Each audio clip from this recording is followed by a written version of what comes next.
यहां पर एक आदमी पर रिस्क है और यहां पर भारत की इकोनॉमी पर रिस्क है, तो ये ज्यादा सेफ है। सेम ईटीएफ के केस में भी होता है, क्योंकि ईटीएफ का पैसा भी इंडेक्स में लगता है, तो उसमें भी टॉप 50 कंपनियों में लग रहा है, तो वहां भी एक कंट्री पर आप भारत की इकोनॉमी पर दाव खेल रहे हो, तो वहां भी ज्यादा सेफ है। अगर आप 40 साल का होराइजन अगर लेके चल रहे हो ना, तो 40 साल में और 1000 रुपए महीना आप डाल रहे हो, तो बड़े आराम से 15 से 20 लाख रुपए आपका सिर्फ और सिर्फ कमीशन चला जाता है म्यूचुअल फंड वाली कंपनी को, एक्सपेंस रेशियो के तौर पर 15 से 20 लाख रुपए एक आदमी से म्यूचुअल फंड वाली कंपनी को जाता है। इसीलिए तो इतने ऐड आते हैं, म्यूचुअल फंड सही है हर जगह, जहां देखो म्यूचुअल फंड सही है। क्या इतना भी सही है क्या?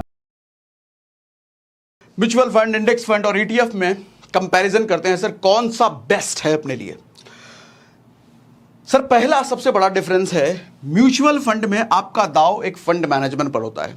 आप किस पर पैसा लगा रहे हो, किसके नॉलेज पर पैसा लगा रहे हो। जिसको पैसा दे रहे हो वो हमारे कंपनी, वो चाचा की कंपनी तो है नहीं, मामा की कंपनी है नहीं, फूफा की कंपनी है नहीं, तो वहाँ पर एक फंड मैनेजर होता है जो कि मार्केट का एक्सपर्ट होता है, और वही पैसा हमारा, हम जब पैसा देते हैं वही पैसा हमारा अलग अलग कंपनियों में इन्वेस्ट करता है। यानी कि हमारा दाव पूरी की पूरी तरह उसकी एक्सपर्टीज पर है। अगर उसकी एक्सपर्टीज खराब निकली तो अपना पैसा गया, उसकी एक्सपर्टीज बहुत अच्छी है तो अपना पैसा बढ़ गया। और किसी दिन बीवी से झगड़ा उगड़ा करके ऑफिस आ गया और मूड खराब में किसी हमारा पैसा किसी फंड में ठोक दिया, तो उसके बीवी की लड़ाई की वजह से अपना घर बार का रिलेशन खराब हो जाएगा। तो हमारा पूरा दाव एक फंड मैनेजर पर होता है म्यूचुअल फंड में। इंडेक्स फंड में हमारा दाव कंट्री की इकोनॉमी पर होता है सर, भारत की इकोनॉमी पर। अब जब हम भारतीय स्टॉक मार्केट की बात कर रहे हैं, अब जब हम भारत की इकोनॉमी पर बात कर रहे हैं सर, तो कितना परसेंट रिस्क है। देखो फोन ऑन करके मैं आपसे बात करता हूं, सेशन करता हूं, अब ऑफ कर दिया। तो भारत की इकोनॉमी पर पैसा लग रहा है सर, इस पर कितना रिस्क है आप सोचिए। यहां पर एक आदमी पर रिस्क है और यहां पर भारत की इकोनॉमी पर रिस्क है, तो यह ज्यादा सेफ है। सेम ईटीएफ के केस में भी होता है, क्योंकि ईटीएफ का पैसा भी इंडेक्स में लगता है, तो उसमें भी टॉप 50 कंपनियों में लग रहा है, तो वहां भी एक कंट्री पर आप भारत की इकोनॉमी पर दाव खेल रहे हो, तो वहां भी ज्यादा सेफ है।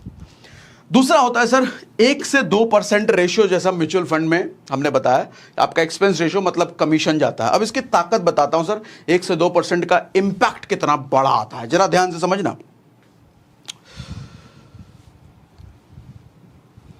सर ये एसआईपी कैलकुलेटर हमने खोल रखा है। मान लो 1000 रुपए महीना आप इन्वेस्ट कर रहे हो 40 साल के लिए, तो सर 40 साल बाद ये कितना देती है आपको? ये तकरीबन 1.19 करोड़ आपको दे रही है, यानी कि लगभग 1.25 करोड़, यानी कि 1 करोड़ मान लो इसको।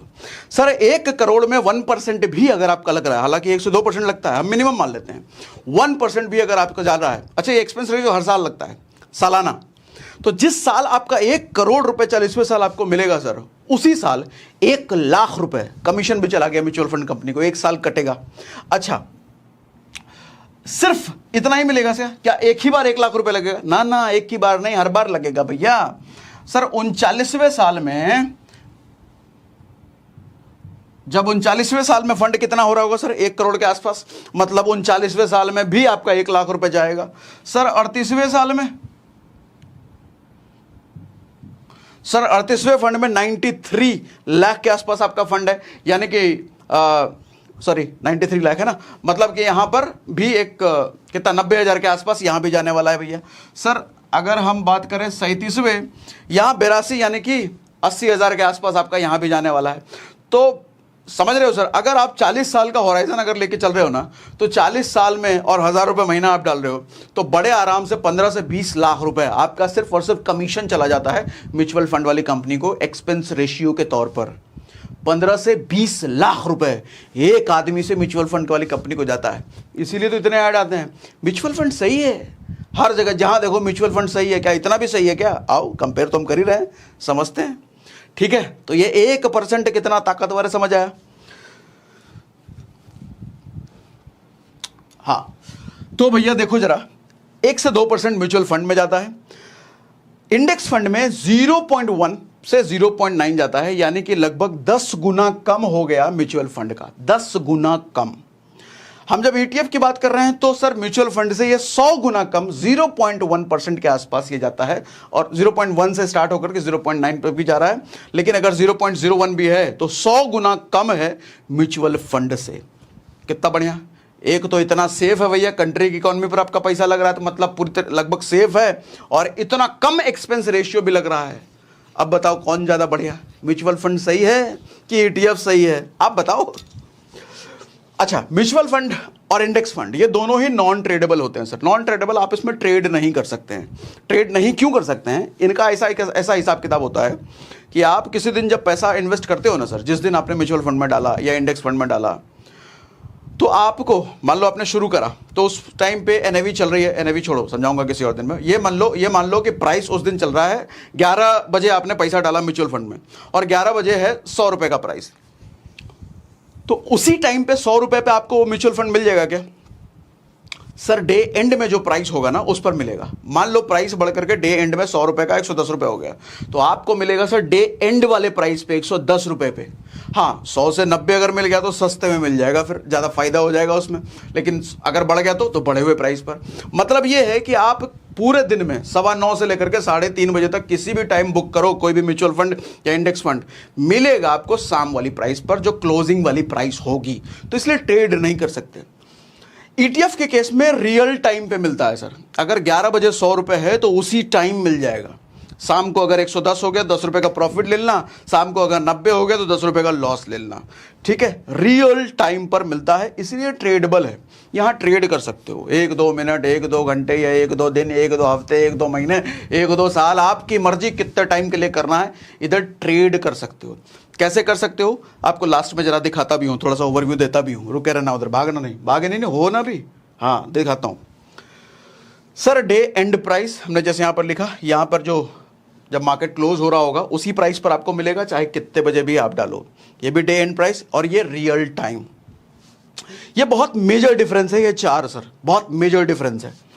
अच्छा, बहुत लोग पूछते हैं सर क्या ETF इतना अच्छा है तो हम उसमें SIP कर सकते हैं? अरे चाचा बिल्कुल कर सकते हो, लेकिन फर्क सिर्फ इतना होगा कि आप जब म्यूचुअल फंड में SIP करते हो तो ये ऑटोमेटिक SIP है, इंडेक्स फंड में भी ऑटोमेटिक SIP है। क्या मतलब वो ऑटोमेटिक?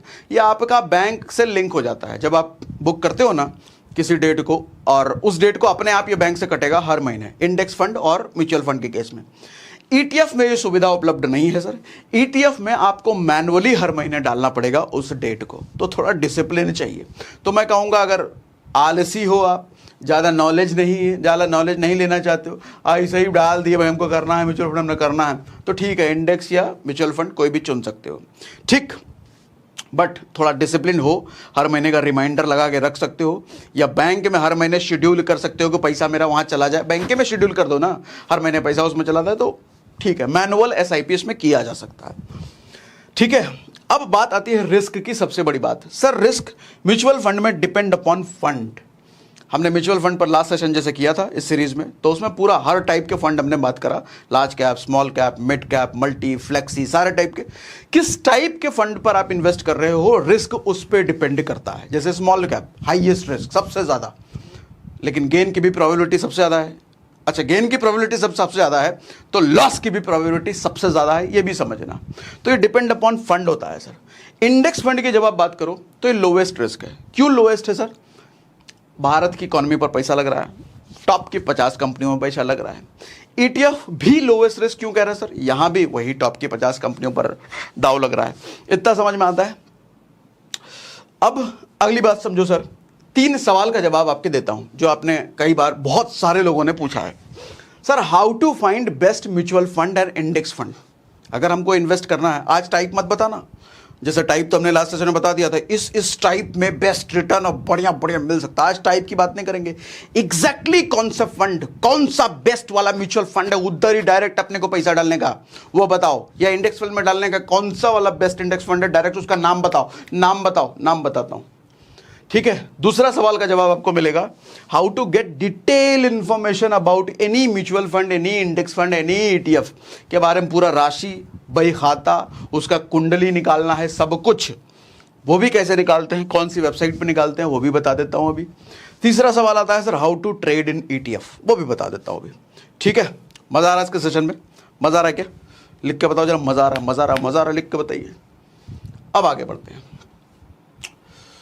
सर। पहला सवाल क्या था? How to find best mutual fund. तो मैं उसके लिए कहूंगा सर, गूगल पे आओ और गूगल पे लिखो, क्या लिखो? अच्छा, जैसे मैंने इधर लिखा टॉप ETF फंड, आप इधर टॉप म्यूचुअल फंड लिख दो, आप इधर टॉप इंडेक्स फंड लिख दो, आप इधर टॉप निफ्टी ETF फंड ले लो, तरीका दोनों एक ही है। तो सर आपके सामने एक वेबसाइट निकल के आती है मनी कंट्रोल की। तो मनी कंट्रोल पर जब आप क्लिक करते हो ना, ये मनी कंट्रोल बेसिकली पूरा बही खाता आपको दिखाता है। अब मैं ETF की नॉलेज ले रहा हूँ, ऐसे ही टॉप म्यूचुअल फंड सर्च करोगे तो टॉप म्यूचुअल फंड की भी लिस्ट आपको देगा। यहाँ पे देखना सर क्या आ गया, ये यहाँ पे इस लिस्ट में सबसे पहले आप राइट साइड देखो सर, 3 साल में रिटर्न, 2 साल में रिटर्न, 1 साल में रिटर्न, 6 महीने में रिटर्न, ऐसा रिटर्न के हिसाब से। तो मैं अगर 3 साल के रिटर्न के पर्सपेक्टिव से देखूं तो 19% रिटर्न है, 57% रिटर्न है, 14% रिटर्न है, 33% रिटर्न है। अब रिटर्न के बेस पे उसके अंदर मैं जाकर के देखूंगा भैया इसका डिटेल बताओ इस फंड में क्या है।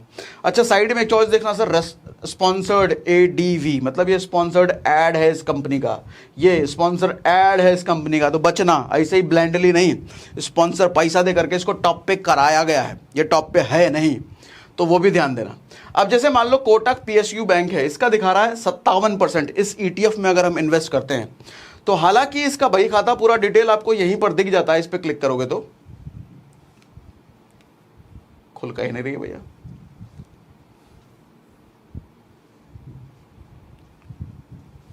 खुला हो, नाराज लग रहा है। हाँ चलो खुल गया। हालांकि ये खुल तो गया है लेकिन बहुत ज़्यादा कंफर्टेबल, आप बहुत अच्छे से इंफॉर्मेशन इसमें नहीं दिखोगे। तो मैं रिकमेंड करता हूं आप ट्रेडिंग व्यू यूज़ कर सकते हो, कोई पेड प्रमोशन वगैरह कुछ भी नहीं है, ऐसे बता रहा हूँ, अच्छी चीज़ है इसलिए बता रहा हूँ सर। ट्रेडिंग व्यू पर आप जाकर के ना, जैसे कोटक PSU बैंक हम देख रहे थे ना, इधर सर्च करो आप KOTAK, कोटक में अपने को क्या देखना था सर, अपने को देखना था ETF ना, हम कहाँ देख रहे हैं ट्रेडिंग व्यू पर ना, नहीं सॉरी 2-3 मैंने खोल रखा है। टिकर टेप है बेसिकली, टिकर टेप पर आप डिटेल उसका देख सकते हो। ट्रेडिंग व्यू पर तो बेसिकली चार्ट आप देखते हो स्टॉक्स वगैरह पर। ये दो नाम एक जैसे, मैं कंफ्यूज हो जाता हूँ, टिकर टेप, ट्रेडिंग व्यू। ठीक है, तो हम सर्च कर लेते हैं सर कोटक, और ये देखो कोटक में आप क्या चाहिए, आपको स्टॉक सर्च करना है, स्मॉल कैप, स्मॉल केस या म्यूचुअल फंड या इंडेक्स फंड, क्या चाहिए आपको? मुझे चाहिए सर ETF। कहाँ चला गया, ये भी नाराज हो रहा है क्या? काहे नाराज हो रहे हो भाई? मुझे ETF चाहिए। तो कोटक PSU बैंक का ETF का आ गया सर, जो 51-57% उधर दिखा रहा था। तो अब यहाँ पर आप पूरी कुंडली इसकी निकाल करके देख सकते हो सर। ये 1 डे का रिटर्न दे रहा है, मैं मैक्स ले लेता हूँ, मैक्सिमम सबसे ज़्यादा। तो मैक्सिमम ये कितने टाइम से दिखा रहा है सर, दिसंबर 2014 से लेकर के, दिसंबर 2014 शुरू हुआ ये, और जनवरी 2022 में रिटर्न दिखा रहा है सर 17.90। बढ़िया रिटर्न है सर। कितने, 2014 से लेकर के 2022 तक का ही डेटा है क्या? तो मतलब 8-9 साल, 10 साल के आसपास का डेटा में तकरीबन 18%, इसको मान लो 18% के आसपास का रिटर्न है, तो बढ़िया रिटर्न है ये। अच्छा, इसका एक्सपेंस रेशियो भी हमने देखो सर, यहाँ पर सब पूरा कुंडली आप यहाँ पर देख सकते हो। देखो सर, इसका एक्सपेंस रेशियो ज़्यादा है, 0.49% है। हमने बोला था ना 0.01% से लेकर के 0.9 तक हो सकता है। अब देखो, जाहिर सी बात है, अगर कोई बहुत अच्छा रिटर्न निकाल के दे रही है, कोई बड़ी कंपनी है, अब हमने बात करा ना, जितने भी फंड है वो कोई ना कोई कंपनी मैनेज कर रही है। तो ये कोटक वाला जो फंड है, कोटक वाला जो ETF है, ये Kotak Mahindra asset management company, AMC की हमने बात करी थी। हर फंड कोई ना कोई AMC कंपनी मैनेज करती है, एसेट मैनेजमेंट कंपनी मैनेज करती है। ये कौन मैनेज कर रहा है? Kotak Mahindra asset management company manage कर रही है। तो ये 0.49% एक्सपेंस रेशियो ले रही है। आप ढूंढ सकते हो जिसका कम एक्सपेंस रेशियो हो, लेकिन एक बात यह भी है, जितना अपने तजुर्बे से मैं बता रहा हूँ, जिसका एक्सपेंस रेशियो सबसे कम होता है उसका रिटर्न भी थोड़ा कम होता है। अब जाहिर सी बात है ना, कोई बहुत ज़्यादा आपको निकाल करके दे रहा है, बढ़िया दे रहा है रिटर्न, तो अब सवाल ये भी उठता है कि सर अगर इंडेक्स में ही इन्वेस्ट कर रहे हैं तो इंडेक्स में ही सबका अलग अलग कैसे है? सर ये डिपेंड करता है परसेंटेज। अब जैसे 50 कंपनी है, तो 50 कंपनी में किसी ने नंबर 1 वाली कंपनी में 10% डाला, किसी ने नंबर 1 कंपनी वाले में 9% डाला, तो उस हिसाब से फ्लक्चुएशन, लेकिन पैसा जाएगा उधर ही सर। पैसा तो टॉप की कंपनी, टॉप के 50 कंपनियों में ही जाएगा। ठीक है, एसेट अंडर मैनेजमेंट 1232 करोड़ इस फंड में लोगों का डला हुआ है, ये मैनेज कर रहे हैं। इसी तरीके से टॉप म्यूचुअल फंड भी आप गूगल पे सर्च करो सर, उधर मनी कंट्रोल पे आपको टॉप के म्यूचुअल फंड मिल जाते हैं। वो एक एक नाम उठा करके आप यहाँ पर टिकट टेप पे सर्च करो, जिसका सबसे कम एक्सपेंस रेशियो, जिसका अच्छा रिटर्न आपको दिख रहा है, जिसका पूरा कुंडली, इधर पूरा कुंडली आप देख सकते हो। और इधर आओ, sir peer news event, peer मतलब इनके कॉम्पिटिटर कौन कौन से हैं, इनके जैसे फंड कौन कौन से हैं, इनके जैसे फंड ये सब हैं सर, हैं। अब इधर, हाँ कहाँ चला गया ये ऐड इतने हैं ना, ठीक है। इनके जैसे फंड ये सब हैं, इतना रिटर्न पिटर्न आप सब देख सकते हो।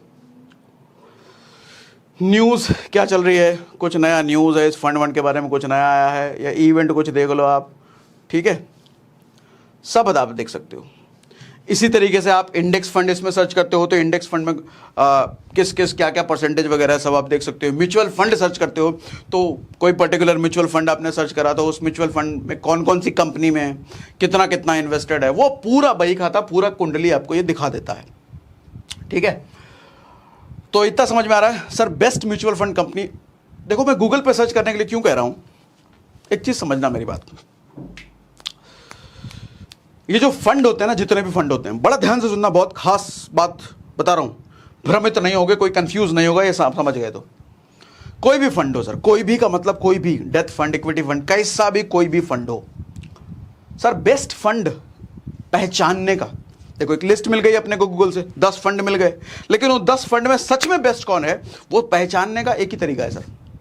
सर बहुत सारे लोग बहुत सारे तरीके बताएंगे, ये देखो बेस्ट फंड समझने के लिए, ये देखो बेस्ट फंड अरे घंटा, एक ही तरीका है सर बेस्ट फंड समझने के लिए, एक ही तरीका सर, वो तरीका है हिस्ट्री, और वो भी कम से कम 10 साल का हिस्ट्री। 10 साल का इतिहास क्या बोलता है उस फंड का। अगर 10 साल में CAGR हर साल अगर अच्छा रिटर्न उसने दिया है, इसका मतलब फंड वो अच्छा है। 10 साल से कम का देखने का कोई मतलब इसलिए नहीं है, कई बार फंड मैनेजर्स खेल कर देते हैं और ज़्यादा मार्केट से पैसा उठाने के लिए 2-3 साल का अच्छा रिटर्न दिखा देंगे, 28%, 30%, 35% रिटर्न, तुच्चे मुच्चे कंपनियों में रिस्क खेल लेते हैं वो। और रिस्क किसको खेल रहे हो, पैसा लगा हुआ आप ही के पैसे पर रिस्क खेल रहे हैं, तो रिस्क खेल करके अच्छा रिटर्न वो मार्केट में दिखा देते हैं, तो और ज़्यादा मार्केट से पैसा लोग इन्वेस्ट करने लग जाएंगे उसमें। इसलिए मैं कभी भी 2 साल 3 साल के रिटर्न देख करके किसी म्यूचुअल फंड कंपनी पे नहीं करता, आपको भी नहीं करना चाहिए। किसी भी कंपनी का इतिहास देखना है, किसी भी फंड का इतिहास देखना है, कम से कम 10 साल का इतिहास देखो सर। 10 साल से कम का फंड अगर है, कई बार नए नए फंड आते हैं मार्केट में लॉन्च होते हुए, तो नए नए फंड पर भरोसा नहीं करने का सर। फंड अच्छा है या बुरा है ये कंपनी देख के सेलेक्ट मत करना, कोटक का आया तो बढ़िया है, टाटा का आया तो बढ़िया, ना ऐसा नहीं करते। इतिहास देखो सर, 10 साल से पुराना फंड अगर नहीं है तो उस पर नहीं जाने का। बढ़िया फंड है, 10 साल 8 साल 9 साल के आसपास, 7 साल है तो चलो बढ़िया, उसका हिस्ट्री होगा, और हिस्ट्री देख के आप समझ पाओगे बढ़िया फंड। समझ आए सर। टॉप म्यूचुअल फंड चाहिए, गूगल से पूछो, मनी कंट्रोल पर आपको टॉप म्यूचुअल फंड मिल जाएगा। उस टॉप का म्यूचुअल फंड में कौन से फंड में आपको जाना चाहिए, हर एक फंड की कुंडली इधर देखो सर, क्या परफॉर्मेंस है, कितने साल पुराना वो फंड है, कितना एक्सपेंस रेशियो लग रहा है, वो सब कैलकुलेट करके फिर जाओ उस फंड में। इतना समझ में आ रहा है। अब आखिरी सवाल अपना क्या बचता है कि सर ETF में ट्रेड कैसे करते हैं, चलो ये भी बता ही देता हूं। कहाँ गया अभी ट्रेडिंग व्यू, कहाँ गया। ट्रेडिंग व्यू पर आप जैसे किसी भी स्टॉक का चार्ट देखते हो सर, ऐसे ही इधर आप सर्च करो, क्या खुल गया, महिंद्रा, कोटक महिंद्रा कहाँ से खुल गया। ट्रेडिंग व्यू पर इधर सर्च करो सर आप, निफ्टी 20, क्या है ये निफ्टी 20 सर, ये भी एक ETF है, निपॉन का है। क्यों यही मैं सर्च कर रहा हूं, ये सब कुछ पेड वेड नहीं है, ये सब कोई हमको पैसा नहीं दिया आपको बताने के लिए, अच्छी चीज़ है इसलिए बता रहा हूं सर। ETF में एक छोटी सी दिक्कत ये होती है कि हर ETF में लिक्विडिटी अच्छी नहीं मिलती। हर ETF में लिक्विडिटी कहने का मतलब हर स्टॉक, हर फंड, हर ETF में लिक्विडिटी अच्छी होनी चाहिए। कहने का मतलब, लिक्विडिटी का मतलब होता है सर, जब आप पैसा डाल रहे हो तो उस फंड में गया, और जब आप पैसा निकालने के लिए गए तो उस फंड में के पास उतने लोग खरीदने बेचने वाले होने चाहिए कि जैसे आपने बोला अरे हमारा 500 रुपये दे भाई, फंड से आपने 500 रुपये मांगा, तो फंड क्या करेगा, तुरंत कोई स्टॉक बेच करके आपका 500 रुपये दे देगा। लेकिन फंड ने ऐसा ऊट पटांग काम कर रखा है कि उसके पास बेचने के लिए है ही नहीं, कोई बायर सेलर की कमी है उसमें, तो वो बेच नहीं पा रहा है, तो बेच नहीं पा रहा, तो आपको कहाँ से देगा वो, तो उसको कहते हैं लिक्विडिटी। जितने बायर्स अवेलेबल हैं उतने सेलर्स अवेलेबल हैं, अच्छी संख्या में सेलर भी हैं, अच्छी संख्या में बायर भी हैं, तो लिक्विडिटी अच्छी है। सारे ETF में अच्छी लिक्विडिटी आपको अभी नहीं मिलेगी, क्योंकि देखो इंडेक्स फंड और ETF ऐसा फंड है सर, इसका मार्केट पब्लिसिटी नहीं है, कंपनी प्रमोट नहीं करती ज़्यादा। अब म्यूचुअल फंड के बारे में क्या है, ऐड धड़ल्ले से चलता है, म्यूचुअल फंड सही है, म्यूचुअल फंड सही है, म्यूचुअल फंड सही है, क्योंकि उधर मोटका कमीशन मिल रहा है ना, 1 से 2% है, 15 से 20 लाख दिखाया है ना। इंडेक्स फंड में कम है और ETF में बेचारा और कम है, तो इन दोनों का ज़्यादा प्रमोशन नहीं है। तो प्रमोशन नहीं है तो लोग ज़्यादा जानते नहीं हैं, और लोग ज़्यादा जानते नहीं हैं तो लोग अभी कम हैं वहाँ पर खरीदने और बेचने वाले, इसलिए अभी कम है। लेकिन because of YouTube, because of हम जैसे लोग, अवेयरनेस बढ़ रही है, सही चीज़ के बारे में लोग जान रहे हैं, तो अब दिन ब दिन ये बढ़ती जा रही है। तो एक ये निपॉन का जैसे हमने जो देखा है यहाँ पर, इसकी लिक्विडिटी ठीक ठाक है, कोई रिकमेंडेशन नहीं है, मेरे कहने पर बिल्कुल इन्वेस्ट मत करना, अपने से एनालिसिस जरूर करना। ये मैं अपने एनालिसिस बता रहा हूँ, हमने देखा है इस पर लिक्विडिटी ठीक है, तो इसका हमने ओपन करके आपको दिखा दिया। अब ये चार्ट आप किसी भी ऐसे ETF का देख सकते हो सर, और ये चार्ट देख करके थोड़ा सा कैंडल एनालिसिस सीख लेना, कैंडल स्टिक एनालिसिस, कि कैंडल स्टिक बेच करके थोड़ा सपोर्ट रेसिस्टेंस देख करके आपको अपने चैनल पर ही मिल जाएगा। तो आज हमने सारा कुछ बात कर लिया, और कुछ बचा तो है नहीं। सेशन में मज़ा आया तो मुझे लिख करके ज़रूर बताइए। और हाँ, मैक्स लाइफ का टर्म इंश्योरेंस का प्रीमियम कैलकुलेट करने का लिंक हमने डिस्क्रिप्शन में दे दिया है। प्रीमियम कैलकुलेट ज़रूर कीजिए कि आपकी एज में कितना प्रीमियम आपको पड़ेगा, ठीक है। और सारा कुछ तो आज क्लियर कर लिया, कुछ बचा नहीं ना, सब कुछ बता ही दिया।